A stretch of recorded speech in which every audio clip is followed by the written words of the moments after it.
Okay, good morning everybody. आज फिर हम लोग संडे को एक्यू टिप्स पर बात करेंगे, जैसा हम लोग हर संडे को करते हैं।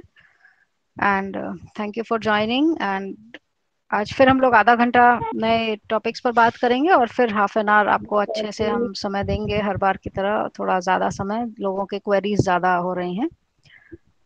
सो जो हम लोगों ने, हमारे बीच में फ्रेशर्स भी होंगे और फ्रेश लोग जो एक्यूप्रेशर नहीं जानते हैं उनके लिए खास तौर से ये सेशंस हैं, और जो जानते हैं उनको तो काफ़ी चीज़ें पता हैं ऑलरेडी एक्यूप्रेशर के बारे में और इसके अलग अलग ब्रांचेस और पॉइंट्स के बारे में। सो बेसिकली एक्यू टिप्स हमारे हेल्थ को मेंटेनेंस के लिए कैसे मदद करेगा उस पर ये आधारित है। हम अपने हेल्थ को डे टू डे लाइफ में कैसे मेंटेन कर सकें, और छोटे छोटे टिप्स के माध्यम से हम अपने बॉडी सिस्टम को समझ सकते हैं, अपने एनर्जीज को समझ सकते हैं, और उसको मेंटेन करने में हमें ये हेल्प करेगा।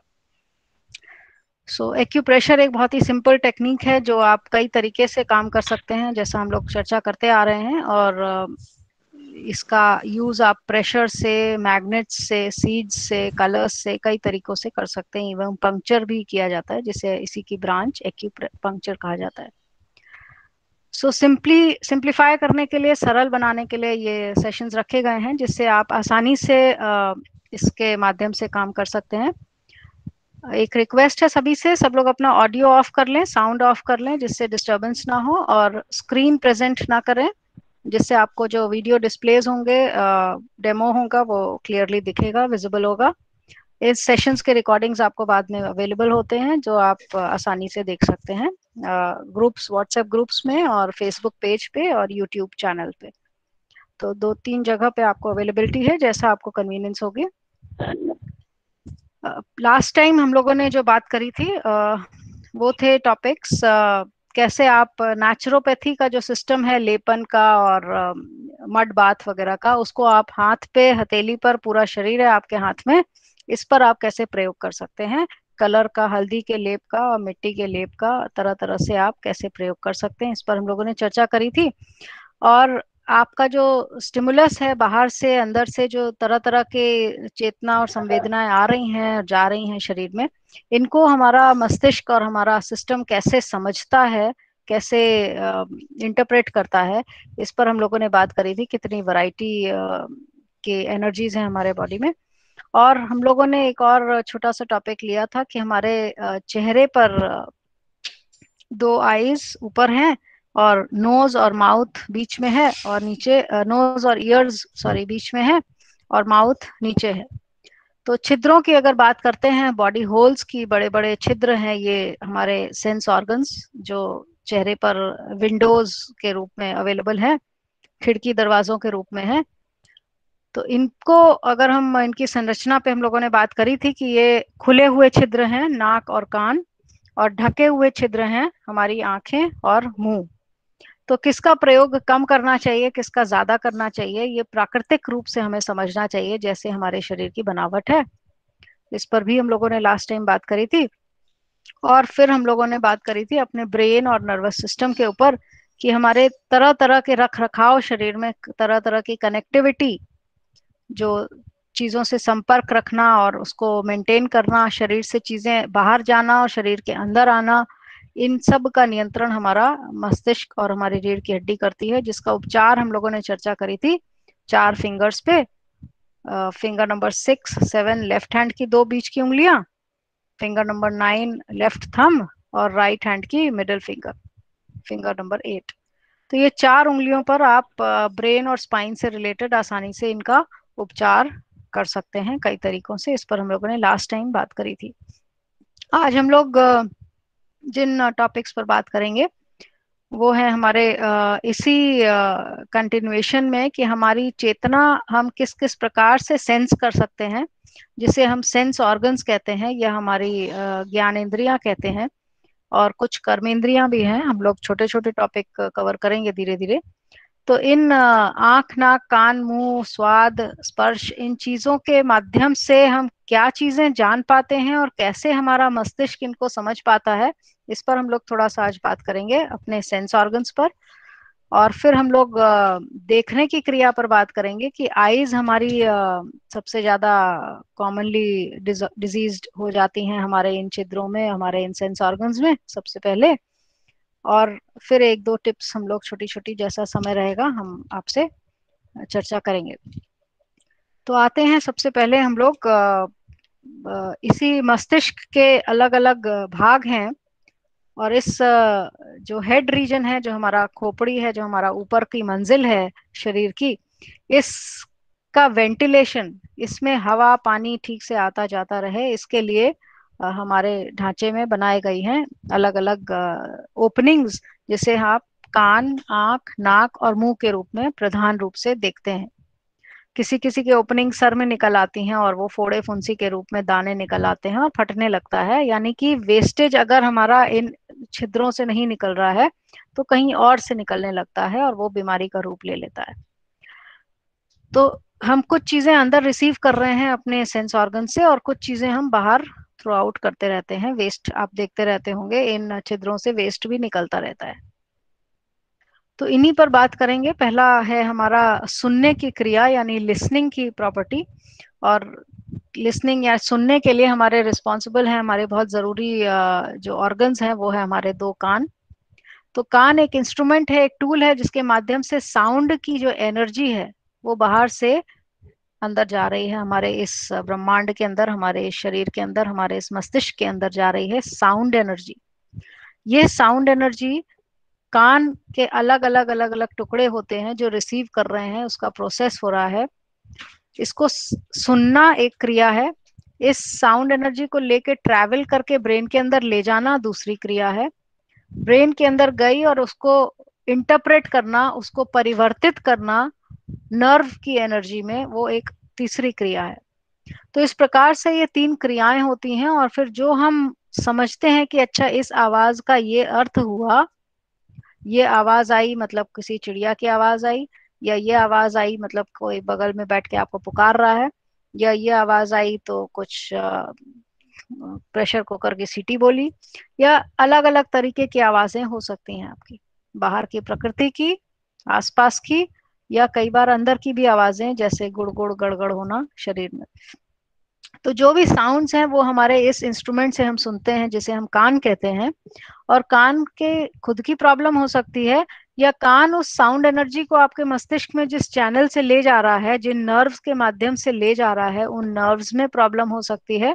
या हमारे मस्तिष्क का वो हिस्सा जो उसको समझ रहा है, उस साउंड एनर्जी को नर्व एनर्जी में कन्वर्ट कर रहा है, वहां समस्या हो सकती है।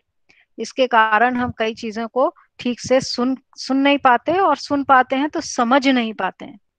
तो ये है कान का हमारा जो एक सेगमेंट, जिसे हम कहते हैं, जहां पर एक कन्वर्जन हो रहा है, परिवर्तन हो रहा है साउंड एनर्जी का नर्वस सिस्टम की एनर्जी में। तो जो जो लोग बहुत ज्यादा सुनने का काम करते हैं, मान लीजिए ईयरफोन लगा के आप घंटों बैठ के गाना सुनते हैं, या चीजें सुनते हैं, लेक्चर्स सुनते हैं, या आप बहुत लंबे समय तक हियरिंग का काम कर रहे हैं, कुछ लोगों को म्यूजिक सुनने का बहुत शौक है, लंबा समय तक रेडियो या ऑडियो साउंड के अंदर दायरे में रहते हैं। तो ये लगातार साउंड आपके कान में जा रही है, एक एनर्जी जा रही है अंदर, और ये लगातार वहां स्पंदन, वाइब्रेशन पैदा कर रही है, और लगातार आपकी एनर्जी कन्वर्ट होती जा रही है नर्व एनर्जी में।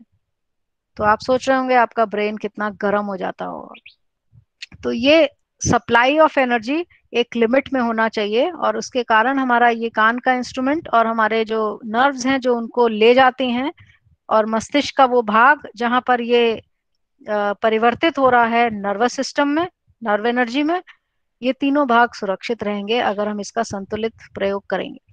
तो कान के उपचार के लिए अगर हम बात करें सीधा सीधा, तो हम लोगों ने पिछली बार भी बात की थी, ये दो पॉइंट हैं कान के, इस पर आप साइड्स में अंगूठे के तीन तीन मेथी के दाने लगा सकते हैं, या आप दबाव दे सकते हैं इस प्रकार से। और राइट हैंड में स्मॉल फिंगर का बीच का जॉइंट है, इसको आप इस प्रकार से दबाव दे सकते हैं। या हम लोग कई प्रकार से बात कर चुके हैं, मेथी स्ट्रिप, रबर बैंड का प्रयोग आप कर सकते हैं, ब्लैक कलर का प्रयोग आप कर सकते हैं। सो ये राइट हैंड की स्मॉल फिंगर है जो हमारे कान के इंस्ट्रूमेंट को ठीक रखने में मदद करेगा। अब कान के साथ ये चेतना अंदर जा रही है कि नहीं, और हमारे मस्तिष्क को ठीक से समझ में आ रही कि नहीं जो बात कही गई है, उसने अर्थ ठीक से निकाला कि नहीं उसका। इस क्रिया के लिए फिर ब्रेन के ही भागों का उपचार किया जाता है, और ब्रेन के भागों का उपचार हम लोगों ने पिछली बार बात की थी, वही 4 उंगलियां, आप ध्यान दें, लेफ्ट हैंड की 3 उंगलियां और राइट हैंड की 1 उंगली। तो ये 4 उंगलियों पर आप उपचार करेंगे, ब्रेन का सेगमेंट चेक करेंगे, कौन से जोड़ पे दर्द आ रहा है, उस जोड़ का आप मेथी पट्टी लगाएंगे, और साथ में कान की प्रॉब्लम है तो आप इस कान वाले जोड़ पर आप मेथी पट्टी लगाएंगे। तो ये हमारे पूरे सिस्टम को इम्प्रूव करेगा, हियरिंग सिस्टम, हमारी चेतना शक्ति जो एक शक्ति के रूप में, आवाज के रूप में आ रही है, और उस आवाज को हम मस्तिष्क के माध्यम से समझ पा रहे हैं। अगर आवाज आए और हम ना समझ पाए तो कल्पना करिए क्या वातावरण होगा। तरह तरह की आवाजें आ रही हैं बाहर से और हम उसे समझ ही नहीं पा रहे कि ये आवाज किसकी है। तो एक तरह का ब्लैंकनेस हो जाएगा, दिमाग में खालीपन हो जाएगा, मस्तिष्क समझ ही नहीं पा रहा, आवाज तो आ रही है पर क्या कहा ये नहीं समझ में आया। तो इंटरप्रिटेशन में प्रॉब्लम आ रही है, ये एक तरह का मस्तिष्क का रोग हो सकता है। तो इसका उपचार हम सरलता से इन हाथ की उंगलियों के जोड़ों से कर सकते हैं।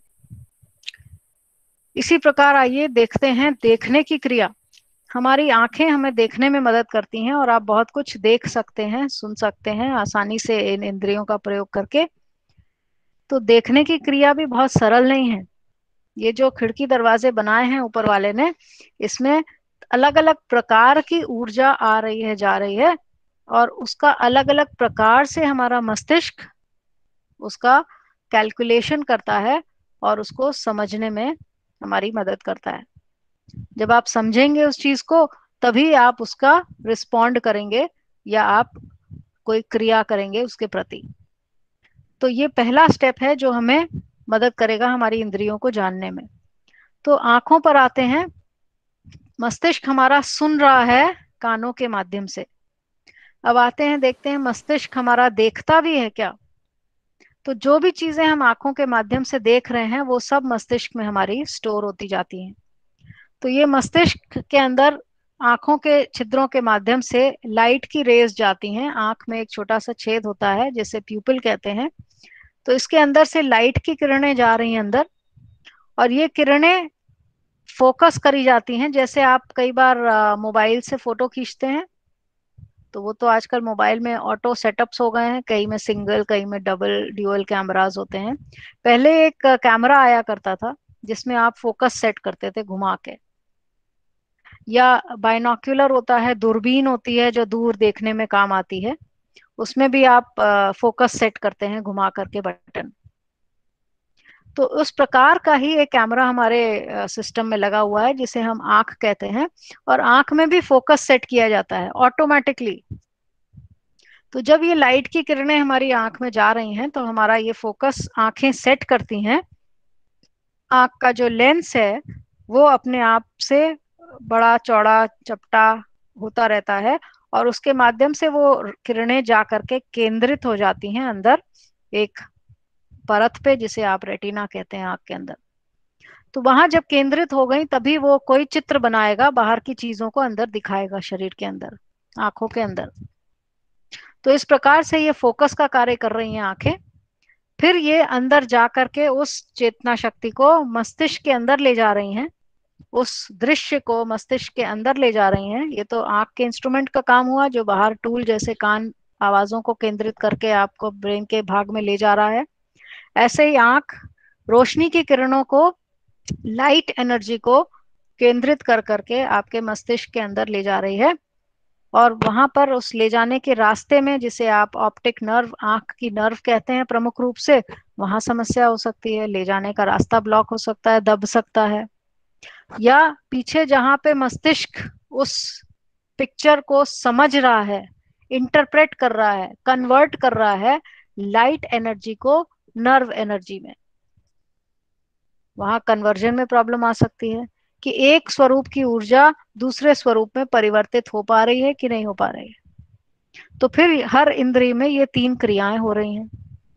एक सामने इंस्ट्रूमेंट की क्रिया, एक उस वस्तु को ले जाने की क्रिया, और तीसरा उसको समझने की क्रिया। इन तीनों में कहीं भी समस्या हो सकती है। तो ये है आंखों की क्रियाएं, जिसके माध्यम से हम कई चीजों को, कई इमेजेस को, कई चित्रों को, अपने वातावरण को देख रहे हैं, क्या है उसे समझ रहे हैं, कहाँ पर वस्तु है उसका आभास कर रहे हैं, क्या वस्तु है उसको पहचान रहे हैं। तो व्हाट, वेयर, हाउ, इन चीजों के बारे में हम जान पा रहे हैं कि ये एक वस्तु रखी है। फॉर एग्जाम्पल एक पेन रखा है, ये ब्लैक कलर का है, ये इतना लंबा है, ये इस समय हाथ में पकड़ा हुआ है, अभी इस समय टेबल पे रख दिया गया है। इन स्थानों की स्थिति आप देख के समझ पा रहे हैं। तो ये तुरंत का तुरंत कन्वर्ट होता जा रहा है आपके मस्तिष्क में। तो मस्तिष्क हमारा एक और कार्य हो रहा है इसके अंदर, और वो है लाइट एनर्जी का नर्व एनर्जी में कन्वर्जन। तो पहला था साउंड एनर्जी का नर्व एनर्जी में, अब है लाइट एनर्जी का नर्व एनर्जी में कन्वर्जन। तो ये कन्वर्जन की क्रियाएं बहुत हो रही हैं हमारे मस्तिष्क में, जिसे हम समझ ही नहीं पाते और बड़ी आसानी से कहते हैं अच्छा हमें सुनाई नहीं दे रहा है, अच्छा हम देख नहीं पा रहे हैं, या समझ नहीं पा रहे हैं। तो ये जो क्रियाएं हो रही हैं इसमें, ये जो इंस्ट्रूमेंट है आंख, इसका उपचार हम कहाँ करते हैं? लेफ्ट हैंड की इंडेक्स फिंगर का मिडिल जॉइंट। तो इस जॉइंट पर हम मेथी की पट्टी लगाएंगे, या ब्लैक कलर या रबर बैंड का प्रयोग करेंगे, और उसी प्रकार से ब्रेन के जो पार्ट्स हम लोगों ने बात करी थी, लेफ्ट हैंड की 3 उंगलियां और राइट हैंड की मिडिल फिंगर, इन 4 उंगलियों में हम ब्रेन का सेगमेंट देखेंगे कौन सा दुख रहा है। एक एक जॉइंट पर आप दबाव देकर देखें, और जिस सेगमेंट पे दर्द मिलेगा वो सेगमेंट का उपचार आप करेंगे साथ में। तो आंख की इंद्री के साथ मस्तिष्क का वो हिस्सा आपका साथ में संतुलित होता रहेगा, और इस प्रकार से हमारी देखने की, सुनने की शक्ति जिसे हम कहते हैं, इंद्रियों की शक्ति जिसे कहते हैं, उसको हम मेंटेन करके रख सकते हैं। तो इस प्रकार से ये दो खास चीजें हैं जो हम आज के समय में और ऑनलाइन के समय में सबसे ज्यादा यूज कर रहे हैं, कानों से सुनना और आंखों से देखना। तो देखते देखते आपकी आंखें थक जाती हैं, आपका मस्तिष्क थक जाता है, गर्म हो जाता है। क्यों गर्म हो जाता है? क्योंकि एक कन्वर्जन क्रियाएं हो रही हैं बार बार। तो आपका नर्वस सिस्टम बहुत ज्यादा उस समय एक्टिव हो रहा है, और इसलिए उस नर्वस सिस्टम के एक्टिव होने से जो चीजें ज्यादा कार्य करेगी, तो वहां कोई भी मशीन अगर ज्यादा काम करेगी, ज्यादा देर तक काम करेगी, तो थोड़ा गर्म हो जाती है। तो थोड़ा रेस्ट जरूरी होता है। इसलिए ये इंद्रियों का प्रयोग हमें बहुत ही संभल के इंटरवल्स पे करते रहना चाहिए। अब आते हैं तीसरी खिड़की दरवाजा जो हमारे इस ऊपर के माले में है, और वो है नाक, जिसके माध्यम से आप स्मेल लेते हैं, सूंघते हैं। एयर, हवा का आदान प्रदान हो रहा है इसमें से। तो जो भी एयर इसके अंदर जा रही है, हवा जा रही है नाक के छिद्रों से, ये हवा अपने साथ आसपास की जो स्मेल है उसको भी ले जाती है, जो गंध है उसको भी ले जाती है। तो ये स्मेल सुगंध है कि दुर्गंध है, अच्छी स्मेल है कि खराब स्मेल है, किसी खाना पक रहा है उसकी स्मेल है, या किसी ने गैस पास करी उसकी स्मेल है, या बगल में कुछ जल रहा है वहां से धुआं की स्मेल आ गई। तो इस प्रकार की जो अलग अलग स्मेल्स हैं, इनका आभास आप इस नाक की इंद्री से करते हैं, जिसे हम घ्राण इंद्री कहते हैं। तो ये नाक हमें स्मेल का एहसास करने में मदद कर रहा है, और इसमें भी वही क्रिया हो रही है। इस नाक के माध्यम से हवा और महक हमारे मस्तिष्क में जा रही है, ये यहाँ से ट्रैवल कर रही है अंदर, और इस यात्रा के दौरान यहाँ पर रिसेप्टर्स होते हैं जो इसको सेंस कर रहे हैं कि कैसी स्मेल है। फिर इसको रियलाइज कर रहा है हमारा मस्तिष्क कि अच्छी है कि बुरी है, और फिर आप उस पर रिस्पॉन्ड करते हैं। तो ये जो स्मेल एनर्जी है, ये फिर कन्वर्ट हो रही है आपके नर्व एनर्जी में। तो आपका मस्तिष्क इस महक को, इस वायु के द्वारा जो महक अंदर जा रही है, इसको, इसकी यात्रा, इसको सेंस करना नाक से, इसको ले जाना नर्व्स के माध्यम से, और मस्तिष्क के क्षेत्र में इसको कन्वर्ट करके नर्व एनर्जी में कन्वर्ट कर देना, और समझना कि अच्छा ये इस चीज की महक है, ये भी एक खास क्रिया है। तो कई बार महक नहीं आती है, कोई चीज जल रही है, आपको एहसास नहीं हो रहा है, और वो जल गई और चीजें नष्ट हो गई और पता भी नहीं चला। तो ये काफी डेंजरस हो सकता है। तो इस प्रकार से ये हमारी एक और एनर्जी है, जो देखने में तो बाहर से निकली हुई एक साधारण स्ट्रक्चर दिखता है, बट अंदर इसके फिर वही जटिल क्रियाएं हो रही हैं। तो नाक में प्रॉब्लम आ सकती है, आप स्मेल का एहसास नहीं कर पा रहे हैं, रिसेप्टर्स वीक हो रहे हैं, इसकी यात्रा में प्रॉब्लम आ सकती है। ये नर्व जो कैरी कर रही हैं इस सेंस ऑफ स्मेल को, इस सूंघने की शक्ति को, जो आपकी नर्व्स कैरी कर रही हैं, ले जा रही हैं मस्तिष्क तक, वो नर्व में प्रॉब्लम आ सकती है। या मस्तिष्क का वो भाग जहां पर ये स्मेल को समझा जा रहा है कि कैसी है स्मेल और कहाँ से आ रही है, वो मस्तिष्क का भाग भी बीमार हो सकता है। तो इन क्रियाओं के लिए हम कहाँ उपचार करते हैं? ये है हमारा राइट हैंड की रिंग फिंगर का मिडिल जॉइंट। ये है हमारे स्मेल की शक्ति के लिए, नाक के केंद्र के लिए।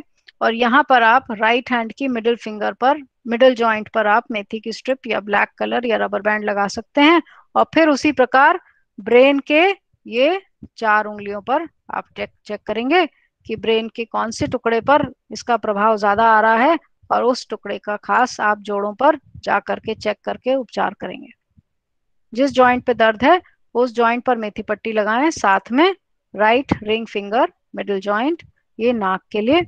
और हमारे सूंघने की शक्ति के लिए वो शक्ति भी मस्तिष्क कन्वर्ट कर रहा है नर्व एनर्जी में। तो कुछ लोगों को बहुत हर समय अच्छी स्मेल की आदत पड़ जाती है, सेंट वेंट लगा के बैठे रहते हैं या रूम फ्रेशनर लगा के बैठे रहते हैं, हर समय अच्छी खुशबू चारों तरफ रहनी चाहिए। उससे भी मस्तिष्क पर एक खास प्रभाव पड़ता है। तो हर समय मस्तिष्क के उस भाग को आप अलर्ट रख रहे हैं, एक्टिव रख रहे हैं, तो बाकी भागों पर उसका प्रभाव विपरीत पड़ सकता है। तो इसलिए इस स्मेल का भी हमें बहुत ध्यान से प्रयोग करना चाहिए। इस इंद्रिय का सांस तो आप ले ही रहे हैं और अपने आप प्राकृतिक रूप से अलग अलग आसपास की महक जा ही रही है।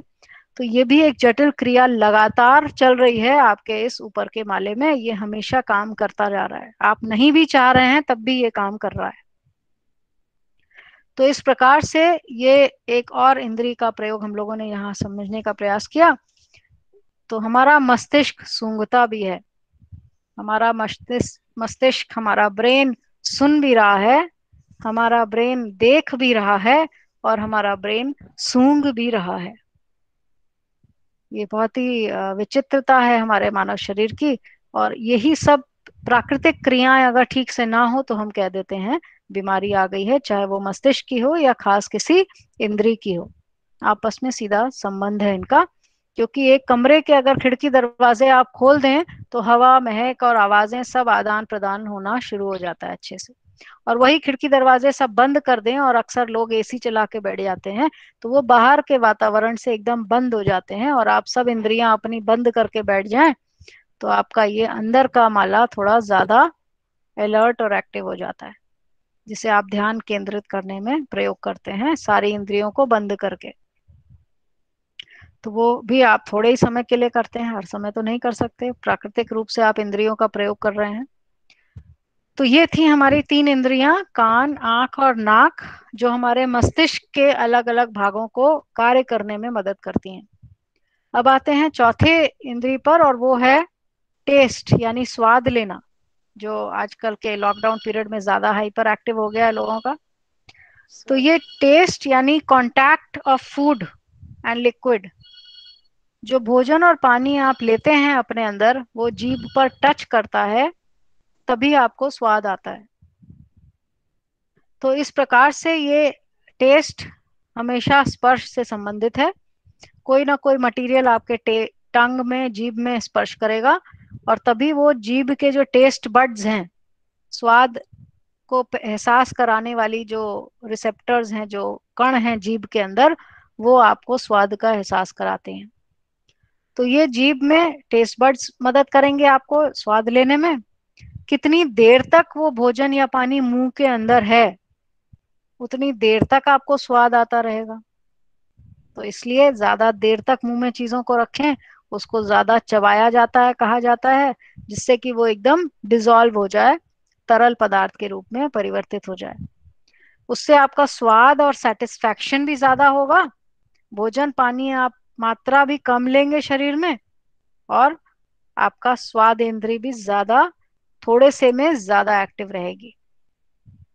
तो ये है हमारा टंग का कार्य, जीभ का कार्य, जो भोजन पानी को अंदर ले रहा है। उसमें टेस्ट बड्स हैं जो उसके टेस्ट का एहसास करा रही हैं। कितने देर तक वो वहां रह रहा है उस पे निर्भर करेगा कि आप भोजन पानी को कितना एंजॉय करते हैं या कितना नहीं करते हैं। यही फूड और लिक्विड जो आप अंदर डाल रहे हैं, इसी के माध्यम से सलाइवा उत्पन्न हो रहा है, लार पैदा हो रहा है। ये लार भी आपके भोजन के सेटिस्फैक्शन डिससेटिस्फैक्शन पर निर्भर करेगा कि आप कितना संतुष्ट हैं या कितना असंतुष्ट हैं भोजन से। और फिर ये टेस्ट कैरी किया जा रहा है नर्व के माध्यम से फिर मस्तिष्क के अंदर। तो ये नर्व के माध्यम से टेस्ट, जीभ से नर्व जुड़ी हैं और वो आपको मस्तिष्क के अंदर ले जा रही है चेतना। और आपका मस्तिष्क पहचान के बता रहा है कि अच्छा ये स्वाद लिया गया, इस खिड़की के अंदर आया या इस दरवाजे के अंदर से डाला गया। तो इस प्रकार से इस स्वाद का एहसास आपके मस्तिष्क ने पहचाना, और फिर आपको एक इमोशन, एक फीलिंग डेवलप करी कि आप इस भोजन को पसंद कर रहे हैं कि नहीं कर रहे हैं, आप संतुष्ट हैं कि नहीं संतुष्ट हैं। इस प्रकार की फीलिंग्स आप अंदर उत्पन्न होती हैं, खास फूड को, क्वांटिटी फूड के टेस्ट को देख करके। तो इस टेस्ट के माध्यम से हम फिर एक एनर्जी का कन्वर्जन हो रहा है, जिसे आप कहते हैं स्वाद का परिवर्तन नर्व एनर्जी में, टेस्ट एनर्जी का नर्व एनर्जी में। और ये भी एक कन्वर्जन क्रिया है, और जितना ज्यादा आप टेस्ट करते जाएंगे चीजों को, उतना ज्यादा आपका ब्रेन काम करेगा फिर, और फिर ब्रेन को आप हाइपर एक्टिव करके छोड़ देंगे। तो इसलिए भोजन का भी संतुलन बहुत जरूरी है। भोजन और पानी का स्वाद की जो क्रेविंग है, बहुत ज्यादा मीठा, बहुत ज्यादा खट्टा, बहुत ज्यादा तीखा पसंद आता है, तो वो जीभ तो बार बार उसको स्वाद ले रहा है, और उसी प्रकार से ब्रेन भी उतना ही काम कर रहा है। तो इसलिए आप अपने ब्रेन की हीट को अपने आप बढ़ा लेते हैं, और दिमाग गर्म हो जाता है लोगों का। और दिमाग गर्म से बहुत सी तकलीफें पैदा हो जाती हैं। तो सर ठंडा रहना चाहिए आमतौर से। तो ये है एक और हमारा विंडो, जिसके माध्यम से हम एक और एनर्जी का कन्वर्जन कर रहे हैं बॉडी में, जिसे हम कहते हैं टेस्ट एनर्जी। अभी हम 2 मिनट का आपसे ब्रेक लेंगे, अभी आते हैं।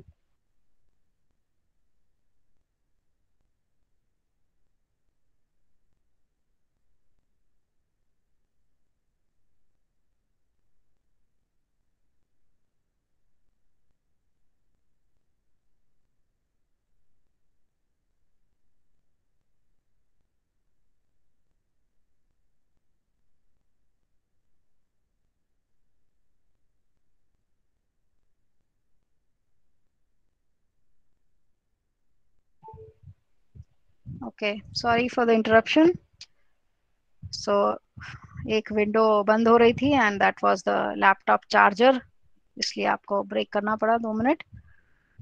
सो आते हैं हम लोग एक और विंडो पे, और अभी हम लोगों ने बात करी स्वाद की। और स्वाद का भी कन्वर्जन हो रहा है ब्रेन में, और इससे हम चीजों को पहचान रहे हैं, एक अलग किस्म की चीजों को। यानी भोजन को आप देखते भी हैं, सूंघते भी हैं, और स्वाद भी लेते हैं, सुनते नहीं हैं भोजन को। राइट? तो ऐसे आप ध्यान रखें कि कौन सी चीजों में आप कितनी कितनी इंद्रियों का प्रयोग कर रहे हैं। आवाज को आप देख नहीं सकते, पर सुनते हैं। आवाज को आप देख नहीं रहे हैं, पर चीजों को जो देख पा रहे हैं, उसको आप सूंघ नहीं पा रहे हैं, उसको आप सुन नहीं पा रहे हैं। जो देखने वाली चीजें हैं, जो सूंघने वाली चीजें हैं, वो सिर्फ स्मेल से ही एहसास हो पा रही हैं। उनको देखना या उनकी आवाज सुनना कई बार संभव नहीं होता है। और जो स्वाद वाली चीजें हैं, उसका थोड़ा थोड़ा एहसास ऊपर की इंद्री देख के भोजन को, सूंघ के भोजन को, और स्वाद लेकर के आप कई स्तरों पर उसे पहले से ही जान सकते हैं। तो कई स्तरों से हमारा ब्रेन कार्य कर रहा है, अलग अलग इंद्रिय के साथ। तो इस स्वाद का उपचार करने के लिए हम कहाँ यूज करेंगे? राइट हैंड की इंडेक्स फिंगर, पहली उंगली, इसका मिडिल जॉइंट। इस जोड़ पर हम मेथी की पट्टी बांधेंगे स्वाद के लिए। स्वाद का एहसास नहीं हो रहा है या बहुत ज्यादा क्रेविंग हो रही है किसी स्वाद की, तो ये स्वाद का जॉइंट है, टेस्ट का जॉइंट है।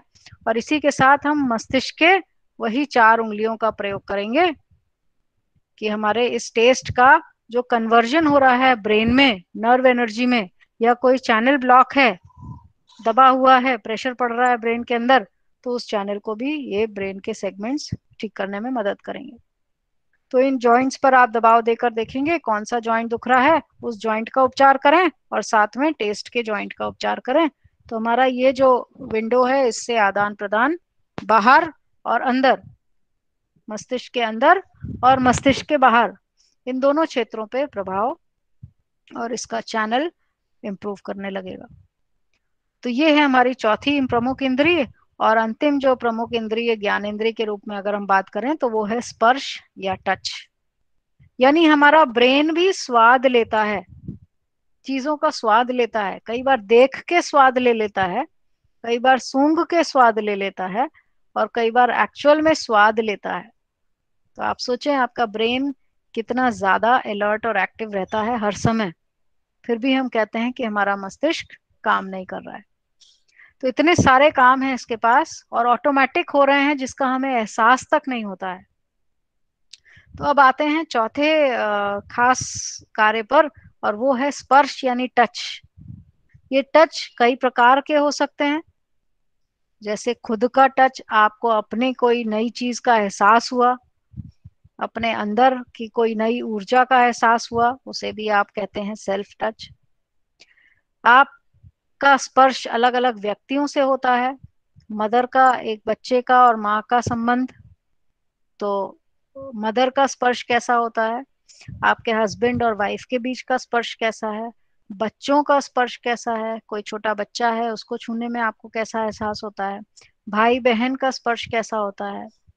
इसी प्रकार से ये तो जीवित व्यक्तियों के बारे में हो गई। अगर आसपास की चीजों की बात करें तो आपके चारों तरफ प्लास्टिक का है, पेपर का सामान रहता है, कपड़े का सामान रहता है, आप जो जिस बेड पर बैठते हैं उसकी बेडशीट का काम करता है, उसका स्पर्श अलग होता है, जो चादर ओढ़ते हैं या रजाई ओढ़ते हैं या ब्लैंकेट ओढ़ते हैं उसका स्पर्श होता है, आप जो कपड़े पहनते हैं उनका स्पर्श होता है। तो बहुत सी ऐसी चीजें, आप जो इंस्ट्रूमेंट्स यूज कर रहे हैं, आप जो पेन यूज कर रहे हैं या मोबाइल्स यूज कर रहे हैं या जो भी टूल्स यूज कर रहे हैं, उनका स्पर्श होता है। किचन में आप बेलन यूज करते हैं तो उसका स्पर्श होता है। तो ये तमाम तरीके के जो टच हैं, ये मटेरियल्स पे डिपेंड करेंगे, स्किन का मटेरियल और उस वस्तु का मटेरियल, व्यक्ति हो या वस्तु हो जिसको आप स्पर्श कर रहे हैं, और आपकी त्वचा जो स्पर्श कर रही है। तो ये त्वचा या स्किन, ये भी एक टूल है जो हमें बाहर की चीजों का एहसास मस्तिष्क तक कराने में मदद करता है। तो अब ये स्पर्श हमारा कैसे जा रहा है, क्रिया कैसे कर रहा है, उसी प्रकार से जैसे बाकी इंद्रियां करती हैं। हम स्किन से चीजों को छूते हैं, पता करते हैं ये ठंडी है, गर्म है, नरम है या कठोर है, सॉफ्ट है कि हार्ड है। तरह तरह के टेक्सचर्स होते हैं, रफ है या बहुत ही चिकना मटेरियल है, कैसी कैसी स्पर्श हो सकते हैं तमाम तरीके के। इनकी चेतना हमारे स्किन के, फिर इसमें रिसेप्टर्स होते हैं स्किन के में चेतना शक्ति है, चेतना बिंदु होते हैं स्किन के अंदर, और इस तरह के स्पर्शों को फिर ये हमारे नर्वस सिस्टम में ले जाती है स्किन, और नर्वस सिस्टम इसको कन्वर्ट करता है, समझता है कि ये कैसी स्किन है, इसका टेक्सचर कैसा है, और इसको ये हमको कंफर्टेबल है कि नहीं है, हमको सूट कर रहा है कि नहीं कर रहा है। तो ये तरह तरह के जो टेक्सचर्स हैं, तरह तरह के टच हैं, गरम है, आप कितना गर्म पानी पीना चाहते हैं या कितनी गर्म चाय पीते हैं, कुछ लोग एकदम खौलती हुई चाय पी जाते हैं, कुछ काफी ठंडा करके पीते हैं, कुछ मीडियम स्टेज पर रख के पीते हैं। तो अलग अलग तरह का स्पर्श है। ये स्पर्श आपके जीवा पर भी होता है, ये स्पर्श आपके हाथों पर भी होता है, आप हाथ से टेस्ट करते हैं, उसके बाद शरीर के अंदर चीजों को डालते हैं। तो इस प्रकार से ये टच करने से हमें चीजों की टोन कैसी है, स्किन की टोन और टेक्सचर, इन दो चीजों पे इसका प्रभाव देखने को मिलता है। किसी की स्किन बहुत रफ हो जाती है, किसी की स्किन बहुत स्मूथ होती है, किसी की स्किन बहुत ऑयली हो जाती है। तो ये स्किन का जो प्रभाव हो रहा है ये किस पर निर्भर कर रहा है? हमारे स्किन की चेतना पर, जो इन चीजों को एहसास कर रही है, ये स्पर्श शक्ति पर। और ये स्किन की प्रॉब्लम और इसको इसकी इस चेतना को मस्तिष्क के अंदर ले जाने वाली जो नर्व है उसकी समस्या, या मस्तिष्क के भाग में जहां पर ये स्किन का एहसास किया जा रहा है और बताया जा रहा है, इंटरप्रेट किया जा रहा है, कैलकुलेशन किया जा रहा है कि ये टच जो आपने किया ये कैसा है, गर्म है कि ठंडा है। ये चीज हमने छुई आंख बंद करके तो पता चला कि ये गर्म है, और फिर हमने दबा के देखी तो पता चला ये तो लिक्विड है, पानी जैसा गर्म है कुछ। या हमने दबा के देखा ये तो दब ही नहीं रहा, तो सॉलिड कुछ गर्म है। इसका एहसास होता है आपको? तो ये एहसास मस्तिष्क अपने आप कन्वर्ट कर रहा है इस चेतना को, तो स्किन एनर्जी नर्व एनर्जी में कन्वर्ट हो रही है। तो ये भी एक क्रिया हो रही है और अक्सर लगातार हो रही है। जो आप बिस्तर पे इधर उधर बैठ रहे हैं, टेबल चेयर पे बैठ रहे हैं, तरह तरह के कार्य कर रहे हैं, दिन भर के कार्य कर रहे हैं, पर एवरी मोमेंट आप कोई ना कोई चीजों को स्पर्श कर रहे हैं, और हर मोमेंट आपके मस्तिष्क में उसकी उस एनर्जी का परिवर्तन होता चला जा रहा है। वो आपको एहसास कराता जा रहा है कि अभी आपने ये किया, अब ये स्पर्श किया, वो स्पर्श किया, अब ऐसा एहसास हुआ, अब ऐसा एहसास हुआ। तो इस प्रकार से ये हमारा ब्रेन भी टच करता है चीजों को। कहते हैं ना ये व्यक्ति तो बड़ा टची है। तो ये टच करने की जो सेंसेशंस हैं ये हमारे मस्तिष्क के माध्यम से हमें एहसास हो रहा है। तो इस प्रकार से हमने देखा कि हमारी ये 5 खास तौर से ज्ञानेंद्रियां किस प्रकार से कार्य कर रही हैं, और इस स्किन की प्रॉब्लम्स के लिए हम उपचार करेंगे। इस स्पर्श की चेतना शक्ति के लिए लेफ्ट हैंड की स्मॉल फिंगर का मिडिल जॉइंट। तो इस जॉइंट पर, लेफ्ट स्मॉल फिंगर का मिडिल जॉइंट पर आप मेथी की पट्टी या आप ब्लैक कलर या आप प्रेशर दे सकते हैं इस पर। और इसके साथ में इस स्पर्श की एहसास हो रहा है कि नहीं? कई बार छूने पे पता ही नहीं चलता, ये हिस्सा तो सुन्न हो गया है, नम हो गया है। तो एहसास होने की क्रिया अगेन नर्वस सिस्टम से जुड़ी हुई है, और उसके लिए हम फिर उन्हीं 4 फिंगर्स पर जाएंगे और उन फिंगर्स को देखेंगे कौन सा जोड़ दुख रहा है उसका, और उस जॉइंट पर हम खास तौर से उपचार करेंगे, साथ में स्किन के जॉइंट पर स्पर्श शक्ति का को बेहतर बनाने के लिए। तो इस प्रकार से हमारे हाथ में ही हमारे इंद्रियों के जोड़ हैं और हमारे मस्तिष्क के जोड़ हैं, और इन जोड़ों पर उपचार करके हम आसानी से अपने इंद्रियों को स्वस्थ रख सकते हैं। एक बहुत ही छोटा सा टिप और है, जहां पर ऑलमोस्ट टाइम हो गया है और आप लोग रेडी हो जाते हैं क्वेश्चंस के लिए। तो यहाँ पर हम लोग चलिए आज हम लोग यहीं तक फिनिश करते हैं, 11:40 हो गया है। Over to you all for your questions. Thank you. Ma'am, जैसे आपने मैम बताया आपने कि बोला कि आपने जैसे ऑर्गन्स है आपके, द सेंस ऑर्गन्स ब्रेन को एक्टिव रखते हैं, तो what about the time when we are sleeping, और जो सपने हम देखते हैं या कुछ लोग बहुत ज्यादा सपने देखते हैं, तो उसमें कौन सा ऑर्गन एक्टिव है ज्यादा, दैट कि आपको सोने नहीं देता और ब्रेन को एक्टिव रखता है? ओके, तो जब आप सो रहे हैं, सॉरी 2 मिनट हम आपका और लेंगे, just before answering the question I just missed out. एक छोटा सा टूल है ये साइनस का टूल, जिसको आप इन मिडिल जॉइंट्स पर यूज कर सकते हैं, और इंद्रियों के जॉइंट्स सारे मिडिल जॉइंट्स पर हैं, तो इसका यूज बहुत आसानी से आप इस इंद्रियों के ट्रीटमेंट में कर सकते हैं। दूसरा, आप ये इस हाथ की रिंग का यूज करें खास तौर से रिस्ट के जॉइंट पर, और यहाँ हमारे ब्रेन के बहुत इंपॉर्टेंट सेगमेंट्स हैं जिसको आपको मदद करेगा फिंगर जॉइंट्स के साथ साथ इस को इम्प्रूव करने में। और इसके लिए रेफरेंस आपको हम दे रहे हैं, ये एक बुक है बहुत ही एग्जॉस्टिव, आत्रेय आयुर्वेदिक एक्यूप्रेशर। इसका पेज नंबर 31 पे अगर आप देखेंगे तो हमारे कलाई के जोड़ों पर हमारे ब्रेन के अलग अलग भाग हैं, segments.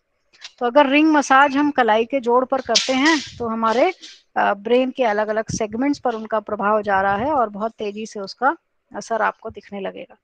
So now answering your question, आप सोते समय अगर बहुत सपने आ रहे हैं आपको, तो कौन सा हिस्सा आपका काम कर रहा है ज्यादा या कम? तो ऑब्वियसली आप सो रहे हैं तो आपकी आंख बंद है, आपका कान वैसे तो छिद्र खुला हुआ है, कोई तेज आवाज आती है तो कई बार आपकी नींद खुल जाती है, या कच्ची नींद है तो जरा सा खटखट हुआ तो आपकी नींद खुल जाती है, राइट। कोई तेज स्मेल आई, कुछ जल रहा है रात को मान लीजिए कहीं गलती से, तब आप कई बार तीखी स्मेल से उठ जाते हैं। डिपेंड करेगा आपका मस्तिष्क कौन से इंद्री पर ज्यादा अलर्ट है, एक्टिव है। आप स्वाद तो रात को लेते नहीं हैं आमतौर से, इसलिए ये हिस्सा तो बंद ही रहता है, और कई लोग मुंह खोल के भी सोते हैं, वो अलग बात है। बट कई बार रात में सलाइवा ज्यादा आने लगता है और आपका लार ज्यादा टपक रहा है या मुंह भर जाता है लार से, वो एक इश्यू हो सकता है। तो इस प्रकार अगर हम इंद्रियों की बात करें तो सोते समय रात को अगर आपके सपने बहुत आ रहे हैं तो ब्रेन अपने आप में, क्योंकि दिन भर हम ब्रेन का इतना यूज कर रहे हैं, तो रात को अपने आप ब्रेन रेस्टिंग टाइम उसका काफी ज्यादा हो जाता है, उसको रेस्ट करने में समय लग जाता है। आप उसको रेस्ट करने का समय नहीं देते ब्रेन को, लगातार उसे प्रयोग करे जा रहे हैं, तो वो उसको रेस्टिंग कंडीशन में आते आते टाइम लग जाता है, और वो पूरे दिन भर की क्रियाओं को याद करने लगता है अपने आप। वो साइकिल धीरे धीरे रिवाइंड होती रहती है, और इसलिए आपके इमेजेस ब्रेन में बने रहते हैं। कोई दृश्य आपको दिखता रहता है ड्रीम में, कोई साउंड आपको आती रहती है ड्रीम में, कहीं कोई स्मेल या कोई स्वाद आता रहता है ड्रीम में। तो ये मेमोरीज हैं जो आपके क्रियाओं की और आपके इंद्रियों की स्टोर्ड रहती हैं, और वो आपको रात में डिस्टर्ब करती है। मैम इसका लिवर से भी कोई कनेक्शन है? जो होते हैं उसमें से वेस्ट निकलते हैं, बॉडी होल से जो वेस्ट निकलते हैं, तो ये नोज ब्लीडिंग जो होती है। हाँ जी, नोज ब्लीडिंग कोई वेस्ट नहीं है। बेसिकली बॉडी होल से वेस्ट निकलना अच्छा है, नेचुरल है। जैसे आंख से कीचड़ आना, कान में मैल जम जाता है तो आप नियमित रूप से साफ करते रहते हैं, कान में ऑयलिंग कर सकते हैं, नाक में ऑयलिंग करके आप साफ करते रहते हैं नाक को। नहाने के बाद अच्छे से नाक सिनक लिया करिए या ऑयलिंग कर लीजिए एक बार आप नहाने के पहले। मुंह को आप ब्रश करके जीभ को आप साफ कर रहे हैं तो होल्स आप साफ करते हैं रेगुलर, क्योंकि उनमें वेस्ट इकट्ठा होने लगता है। वो हमारे अंदर के वेस्ट हैं जो नेचुरली विंडोज से बाहर आते हैं। बट अगर नोज ब्लीडिंग हो रही है वो एक अलग इशू है। नाक के अंदर कोई चोट या घाव हो सकता है, या ब्रेन में भी कोई अंदर ब्लीडिंग हो सकती है जो कि आपका ब्लड के रूप में रिलीज हो रहा है। तो वो एक डिजीज का रूप है। नाक के आप पॉइंट को यहाँ बीच में कस के दबाएंगे तो इससे भी कई बार नोज ब्लीडिंग रुक जाती है। राइट। हेलो मैम, कोई बुक्स अगर रीड करता है, क्यों नहीं लिए हैं हमने? 6, 7, 8, 9 फिंगर के जॉइंट्स ही क्यों लिए हैं? पोर्स क्यों नहीं लिए हैं हमने? जॉइंट्स पे आप पोर्स पे भी आप कर सकते हैं, पोर्स पे भी आप आसानी से उपचार कर सकते हैं, कोई दिक्कत नहीं है। पोरों पर भी आप दबाव दे करके, ब्रेन के 2 फिंगर्स हैं अगर ये वाले, तो आप इन पर भी दबाव देकर दे सकते हैं। तो ये थोड़ा हल्का डोज है और जॉइंट्स पे थोड़ा हेवियर डोज रहती है। और ये क्योंकि ब्रेन के सेगमेंट्स हैं इसलिए अंदर का मामला गड़बड़ है, और वो भी ऊपर की मंजिल का गड़बड़ है, तो वहाँ पे थोड़ा सा डेंस उपचार ज्यादा जरूरी हो जाता है। मैम कोई बुक्स रीड करते हैं है क्या? हाँ जी, गाल ब्लैडर स्टोन 8 mm का है। ट्रीटमेंट कर सकते हैं। जैसे अगर एक पर्टिकुलर फिंगर में फर्स्ट फेलेंस में या फर्स्ट फोर पे दर्द हो रहा है तो उसमें आगे और पीछे दोनों साइड क्लस्टर मैग्नेट लगा सकते हैं। बिल्कुल। अगर आगे पीछे दोनों साइड पेन है तो आप दोनों साइड लगा सकते हैं। पीछे की साइड बेसिकली क्योंकि बोन्स हैं और हार्ड एरिया है तो क्लस्टर मैग्नेट्स की जगह बेटर है आप 4-5 मेथी के दानों का पैच लगाएं तो ज्यादा बेहतर रहेगा। स्किन डैमेज होने का डर रहता है अगर स्टार मैग्नेट्स आप लगाएंगे तो। राइट मैम, ठीक है। Hello ma'am. Hello ma'am hello, कोई बच्चे अगर बुक्स रीड करते हैं, न्यू फिल्म्स देखते हैं, तो खुद को उसमें इन्वॉल्व करते हैं, तो वो क्या चीज है? वही बात है कि अगर आप बहुत ज्यादा मूवीज वगैरह देख रहे हैं या गलत चीजें देख रहे हैं, देखने का प्रभाव बहुत ज्यादा पड़ता है आपके मस्तिष्क पर।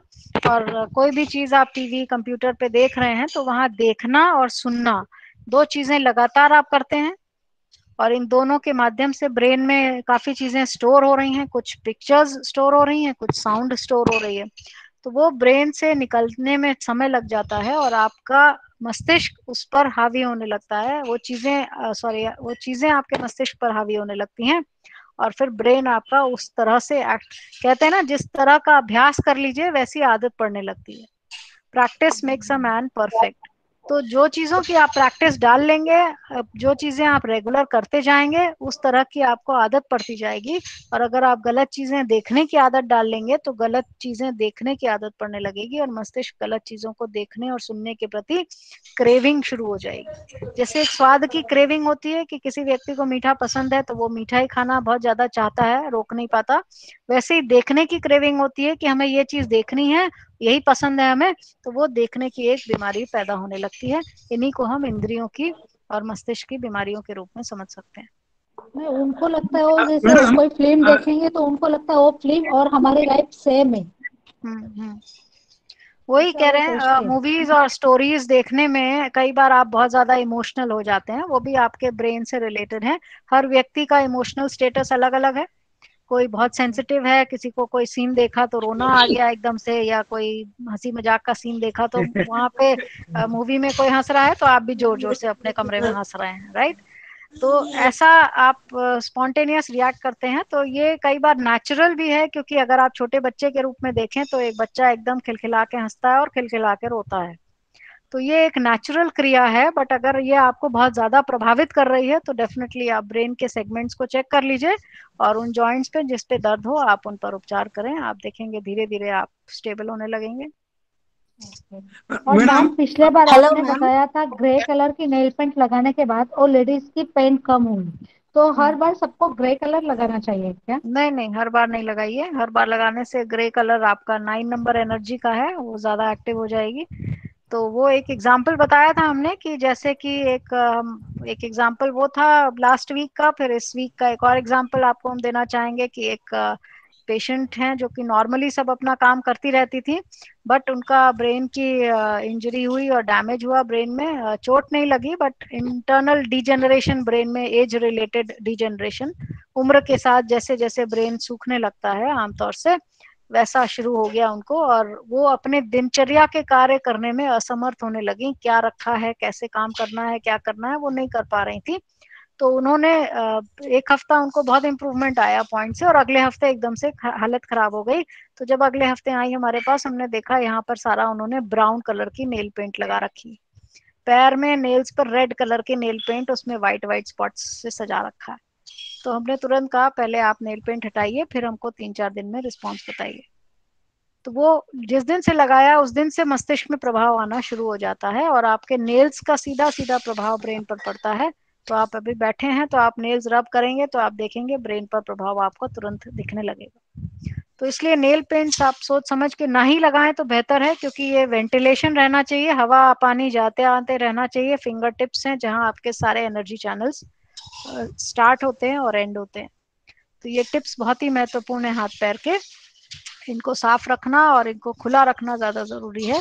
पेंट से आप कवर कर देंगे तो ये ब्रीद नहीं कर पाते, सांस नहीं ले पाते। मैम, अगर रात को कोई उठता है यूरिन करने के लिए और अगर वो गिर जाता है बाथरूम में जाके, तो फिर वो क्या रीजन है और उसके लिए क्या करना चाहिए? ठीक है, रात को एक तो उठना नहीं चाहिए यूरिन के लिए। अगर उठ रहे हैं तो पहले तो ये समस्या है, ठीक है। इस पर हम एक टॉपिक लेंगे अलग से, क्योंकि ये काफी कॉमन प्रॉब्लम हो गई है और सोना लोगों के लिए मुश्किल हो गया है। तो सोने की समस्या, हालांकि सोना बहुत से चीजों में काम आता है। सोना मतलब गोल्ड भी होता है, और सोना मतलब चैन की नींद सोना भी होता है। तो ये हमेशा नींद उड़ जाती है लोगों की, और इसका कारण बहुत से हो सकते हैं। तो प्रमुख रीजन, अगर आप रात में उठ रहे हैं, एक तो उठना बहुत मुश्किल है क्योंकि आपकी नींद टूट जा रही है और आपको यूरिन का प्रेशर बना, मान लीजिए। तो नींद खुलना, इसका मतलब मस्तिष्क जो आराम की स्थिति में था अब वो फिर से अलर्ट हो गया। तो उसको अलर्ट होने में थोड़ा समय लग रहा है, और फिर आपके शरीर का नियंत्रण करने में समय लग रहा है, और फिर उस नियंत्रण के साथ शरीर को ले जाके यूरिन फ्लो करने में समय लग रहा है। तो ये क्रिया ब्रेन को अनकॉन्शियस से कॉन्शियस स्टेट में लाती है जब आप सो के उठ रहे हैं बीच में। तो ये एक बहुत ही डेंजरस क्रिया है अगर आप रात में सो के उठ रहे हैं, मतलब रात में अगर नींद पूरी नहीं हो रही है ठीक से आपकी, बिना ब्रेक के साउंड स्लीप आनी चाहिए रात में।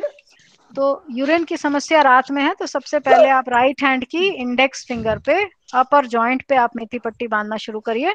यहाँ से आपका ये जो रात का यूरिन का समस्या है ये पहले कंट्रोल होना चाहिए। इसके और भी बहुत से कारण और बिंदु होते हैं बट हम लोग उस पर बात करेंगे प्रोबेबली, देखते हैं नेक्स्ट टाइम। आपका ये बहुत इंपॉर्टेंट टॉपिक है। तो इस पर आप मेथी पट्टी बांधना शुरू कर दें। ये यूरिनरी ब्लैडर का जॉइंट है, खासतौर से उसको कंट्रोल करेगा और ये आपके मस्तिष्क को थोड़ा अलर्ट और कॉन्शियस सबकॉन्शियस स्टेट को बैलेंस करने में आपकी मदद करेगा। अगर कोई गिर जाता है अचानक से, और भी बहुत से रीजंस हो सकते हैं, ब्लड प्रेशर अचानक हाई हो सकता है या कोई स्ट्रोक आ सकता है, बहुत सी चीजें हो सकती हैं, बट यहाँ हम लोग एक कॉमन चीज पर बात कर रहे हैं, right? Hello. Hello. Hello ma'am. Hello. Hello. Hello ma'am, मैंने ये पूछना था, जैसे ड्रीम्स आती हैं, ड्रीम्स में जैसे कोई मर जाता है, उनकी ही ड्रीम्स आती हैं, तो उसमें कौन सा फिंगर एक्टिवेट होती है? जिसके लिए एक्चुअली मैं अपने फादर के लिए पूछ रही हूँ, तो मैम कौन से फिंगर में ट्रीटमेंट देना चाहिए उनको? ठीक है। ड्रीम्स में अक्सर कुछ लोगों को मरे हुए लोगों की ड्रीम्स आती हैं, जो लोग छोड़ के चले गए हैं, कुछ जान पहचान के मरे हुए लोग, कुछ बिना जान पहचान के, यानी कुछ हिस्टोरिकल जो लोग मर चुके हैं या बड़े बड़े एमिनेंट पर्सनालिटीज की डेथ हो गई, तो कई बार वो लोग आ जाते हैं ड्रीम में, या आपके फैमिली के कोई किसी की मृत्यु हो गई है तो वो ड्रीम्स में आने लगते हैं। तो ये भी एक समस्या है, और ये आपके, फिर हम ब्रेन सेगमेंट्स पर ही आएंगे और आप उन्हीं पर उपचार करें तो आपको लाभ मिलना शुरू हो जाएगा। यही 4 उंगलियों पे सारी कहानी आपकी केंद्रित होती है। खास तौर से ब्रेन आपके बॉडी के जितने भी ऑर्गन्स हैं सबसे संबंधित है। तो मृत्यु एक अंतिम अवस्था है जिसे आप 9 नंबर कहते हैं आयुर्वेदिक एक्यूप्रेशर में। तो इसका मुख्य उपचार आप फिंगर नंबर 9 यानी लेफ्ट थंब पे अगर आप करेंगे, दोनों जोड़ों पर आप मेथी पट्टी बांधेंगे, तो ये आपका 9 नंबर जो लास्ट स्टेज है उसका उपचार है, और वो आपका मृत्यु तुल्य है। तो जो लोग जिनकी मृत्यु हो गई, उस तरह के आपके स्वप्न ब्रेन में आ रहे हैं, तो ये आपका उसमें मदद करेगा। मीन्स अगर, हेलो मैम, मीन्स अगर आवाजें भी आती है उनको, तो साउंड फिंगर पे भी कर सकते हैं ना? हाँ बिल्कुल, फिंगर 1 पे भी। Hello ma'am. ठीक है, thank you. Hello. Hello. Hello ma'am, arm पीट इचिंग में क्या करना चाहिए मैडम? आर्म रेसेस भी है, बैक लेफ्ट साइड। जी, आर्म पिट आपका आंख में कोई रैशेज हैं, कोई दिक्कत हो रही है, तो आप जानते होंगे ये आपके हाथ में पूरा शरीर है, ये 2 पैर हैं, ये 2 हाथ हैं। तो दोनों हाथ के ये अंदरूनी हिस्सा, ये कोना आपके दोनों आर्म पिट है। अगर लेफ्ट में है तो आप यहाँ करें उपचार, राइट में है तो आप यहाँ करें। ब्लैक कलर लगा के रखें इतना बड़ा गोला करके इस क्षेत्र में, और नहीं तो आप 4-5 मेथी के दाने बांध के रखें, हल्का हल्का दबाव दें, और थोड़ा हाथ की एक्सरसाइज करें, हाथ को चारों तरफ घुमाएं, क्योंकि कांख ऐसा एरिया है जहाँ गांठें गिल्टियां हो जाती हैं और बाद में जाके कैंसर का रूप ले लेती हैं। तो ये हिस्से का मूवमेंट बहुत जरूरी है। शोल्डर आर्म एक्सरसाइज जरूर करें या रिंग मसाज जरूर करें बेस जॉइंट पर खास तौर से। ठीक है, thank you ma'am, ma'am. Gall bladder का स्टोन 8 mm का है, तो निकल सकता है क्या प्रेशर? जी, गॉल ब्लैडर का स्टोन निकल सकता है कि नहीं, ये भी बहुत बड़ा भ्रम है और बहुत बड़ी चीजें हैं, लोग अक्सर पूछते हैं, और एलोपैथी में तो गॉल ब्लैडर ही उठा के निकाल दिया जाता है, क्योंकि बहुत मुश्किल हो गया है। बट आजकल तरह तरह के नए टेक्निक्स भी आ गए हैं, लेजर सर्जरी वगैरह। बट गॉल ब्लैडर में स्टोन जो बना, वो आप समझें क्यों बन रहा है, क्योंकि लिवर से जो पित्त आ रहा है वो गॉल ब्लैडर में इकट्ठा होता है, और वो अगर गाढ़ा हो रहा है, ज्यादा डेंस हो रहा है, तो वो एक स्टोन का फॉर्म ले लेता है, और वो स्टोन अगर धीरे धीरे चूर चूर होगा पार्टिकल्स में, तो वो ही पित्त जो गॉल ब्लैडर से है वो जाता है आपकी छोटी आंत में। छोटी आंत में जो आप ऑयल और फैट खाते हैं उसको हजम करने में ये गॉल ब्लैडर से पित्त निकला हुआ मदद करता है, बाइल जूस। तो ये स्टोन के भी जो टुकड़े होंगे छोटे छोटे, जब आप उपचार करते हैं तो वो स्टोन बड़ा पार्टिकल धीरे धीरे टूटने लगता है छोटे पार्टिकल्स में, और वो छोटे पार्टिकल्स गॉल ब्लैडर की नली से छोटी आंत में पास होने लगते हैं, और छोटी आंत के माध्यम से बड़ी आंत से वो मल के माध्यम से निकल जाते हैं। तो ये क्रिया है गॉल ब्लैडर का पैसेज। हालांकि इसका पैसेज बहुत छोटा होता है, नली बहुत सक्रिय होती है, इसलिए आमतौर पे लोग कहते हैं कि गॉल ब्लैडर स्टोन जल्दी ठीक नहीं होता या जल्दी ब्रेक नहीं करता। ये सत्य है। किडनी स्टोन की तुलना में गॉल ब्लैडर स्टोन थोड़ा टाइम लेता है, क्योंकि किडनी स्टोन कंपैरेटिवली थोड़े सॉफ्ट होते हैं, गॉल ब्लैडर स्टोन्स कंपैरेटिवली थोड़े से हार्ड होते हैं। मैम, इस केस में लगातार पेशेंट को उल्टियाँ हो रही, कुछ भी खाता है और उल्टी होती है, तो उसके लिए कोई इमरजेंसी ट्रीटमेंट दिया जा सकता है? आप सिंपली लेफ्ट हैंड की इंडेक्स फिंगर में ये नीचे का जोड़ और ऊपर का जोड़ दोनों पे आप मेथी की पट्टी बांध दें, हाथ में भी और पैर में भी। लेफ्ट हैंड की पहली उंगली का नीचे और ऊपर का जोड़।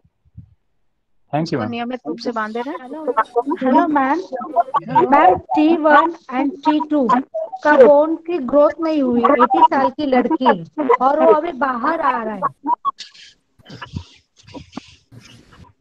हाँ जी, T1 और T2 थोरैसिक स्पाइन जो आपकी रीढ़ की हड्डी है, गर्दन के उनकी नीचे की ग्रोथ जो नहीं ऊपरी हुई। 2 हड्डियां हैं, उनकी ग्रोथ जन्म से नहीं हुई है। तो जन्मजात उपचार करें, जो डेट ऑफ बर्थ एनर्जी का हम लोग उपचार की बात कर चुके हैं, वहां से वहां से आप प्रारंभ करें और उसका उपचार करें, उसकी बर्थ एनर्जी को निकाल करके। और साथ में जो स्पाइन का ट्रीटमेंट है, तो हम लोग स्पाइन का ट्रीटमेंट बात कर चुके हैं। आपकी ये पूरी पीछे रीढ़ की हड्डी है, तो ये ऊपरी हिस्से पे यहाँ पर आप 3 मटर के दाने या मेथी की पट्टी, अगर ज्यादा छोटा बच्चा है तो मेथी की पट्टी लगा दें, या फिर बड़ा है तो मटर के 3 दाने लगा के हल्का हल्का दबाव दें, और बर्थ एनर्जी जो है उसका कैलकुलेट करके उपचार करेंगे उन फिंगर्स पे। Hello ma'am. अगर नाभि से कुछ रिसाव हो रहा है और हेलो मैम। itching भी हो रही हो, तो हेलो उसका क्या से हेलो इलाज? Ma'am. Hello hello hello ma'am, मेरे हाथ की उंगलियां बराबर ही है। मैम नाभि से अगर रिसाव हो रहा हो, कुछ फ्लूइड जैसा निकल रहा हो और उसमें इचिंग नहीं होती हो, तो उसका मतलब क्या होता है और उसका इलाज कैसे करें? नाभि भी एक छिद्र है, जैसा आप देख रहे होंगे, एक छेद है। और जब हम बड़े हो जाते हैं तब भी वो छेद बंद नहीं होता है, वो काम करता रहता है। और वो नाभि का छिद्र जो है, वो उससे कई बार लोगों के कई बार नाभि पे हर्निया हो जाता है, या नाभि से कई बार वेस्ट निकलने लगता है बाहर। ये नाभि का एरिया हमारे स्मॉल इंटेस्टाइन के एरिया पर आता है, छोटी आंत के एरिया पर। और ये वहीं से एब्डोमेन यानी पेट के क्षेत्र में कहीं भी कोई इन्फेक्शन होगा, तो वो नाभि के क्षेत्र के आसपास से उसका रिसाव स्वाभाविक हो जाता है कई बार निकलना। तो वो एक लोकल इन्फेक्शन के बारे में सूचना देगा आपको। और नाभि के आसपास हमारे बहुत सारे टॉक्सिन्स को ड्रेन करने के लिए नलियां होती हैं, जिसे हम लिम्फेटिक डक्ट्स कहते हैं। तो बेसिकली वहां पर हमारा वेस्ट मटेरियल का मूवमेंट के लिए बहुत ज़रूरी स्थान है। तो इसलिए ये नाभि का केंद्र बहुत इंपॉर्टेंट है, पूरे बॉडी का सेंटर है वो। तो नाभि पे अगर डिस्टर्बेंस कोई भी आ रहा है, हम लोग नाभि का पॉइंट डिस्कस कर चुके हैं, दोनों हाथ में बीच की उंगलियों के बीचों बीच पहली रेखा पर आप यहाँ उपचार करें। आप बहुत ज्यादा तकलीफ है, आप मटर का दाना या ब्लैक कलर नियमित रूप से लगा के रखें, दोनों हाथ में, दोनों पैर में भी आप लगा के रख सकते हैं। तो इससे आपके नाभि पर लाभ होगा। साथ में आप राइट थंब का अपर जॉइंट पे आप मेथी की पट्टी बांध के रख सकते हैं, हाथ में भी और पैर में भी। Right. Hello ma'am. Thank you. Hello ये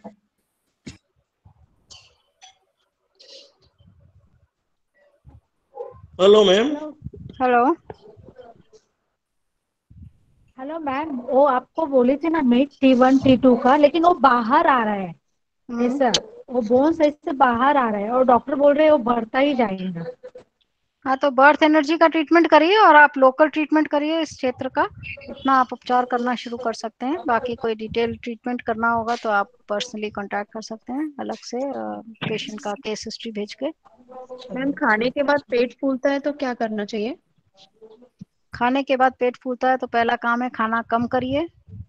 ज़्यादा खाना खाने के बाद पेट ज़्यादा फूलता है, तो खाने की क्वांटिटी कम करिए। और खाने के बाद फिर पेट अगर बहुत ज़्यादा फूल रहा है तो सबसे दूसरा रीज़न होता है लिवर फैटी होना। तो लिवर के कारण अक्सर पेट बाहर निकलने लगता है, बल्ज करने लगता है और फूलने लगता है।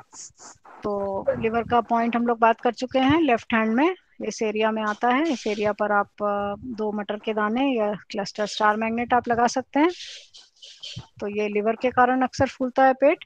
और खास तौर से अगर आपको बहुत ज़्यादा गैस एसिडिटी रहती है तो ये स्टमक का पॉइंट है, हम लोग बात कर चुके हैं, यहाँ पर आप उपचार करना शुरू कर दीजिए। हेलो मैम, कोई बच्चा अगर बीमार हो जाता है, बहुत तेज बुखार हो जाती है 103-4, तो फिर वो ना बड़बड़ाने लगता है, कभी मुंह टेढ़ा हो जाता है, तो ऐसे में क्या करना चाहिए?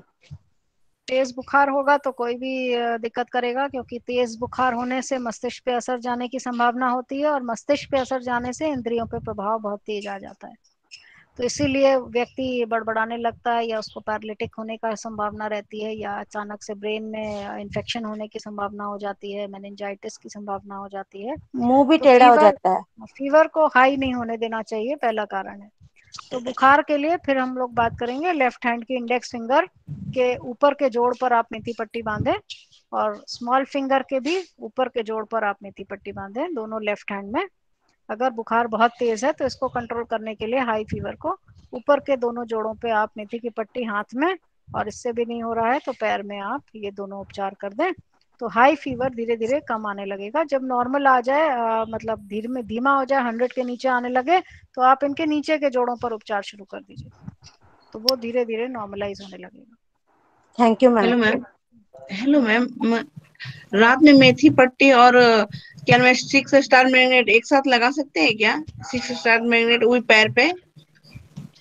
हाँ, पैर पे आप मैग्नेट्स कहीं भी लगाना चाहें। स्टार मैग्नेट जो हम लोगों ने हथेली के हिस्से में पैर में बात करी थी, आप लगा सकते हैं, और अगर उंगलियों पे लगानी है आप स्टार मैग्नेट और मेथी पट्टी साथ में भी लगा सकते हैं। स्टार मैग्नेट पोरों पर और मेथी पट्टी जोड़ों पर। Right, okay, thank you. तो 12 बज चुका है, हम लोग आज का सेशन फिनिश करते हैं। तो आप लोग इसका प्रयोग करेंगे और हमको फीडबैक देंगे थोड़ा थोड़ा, तो अच्छा रहेगा। आप क्या प्रयोग कर रहे हैं, कुछ लाभ हो रहा है कि नहीं हो रहा है, फिर हम लोग अगले संडे मिलेंगे। Thank you so much. Thank you ma'am.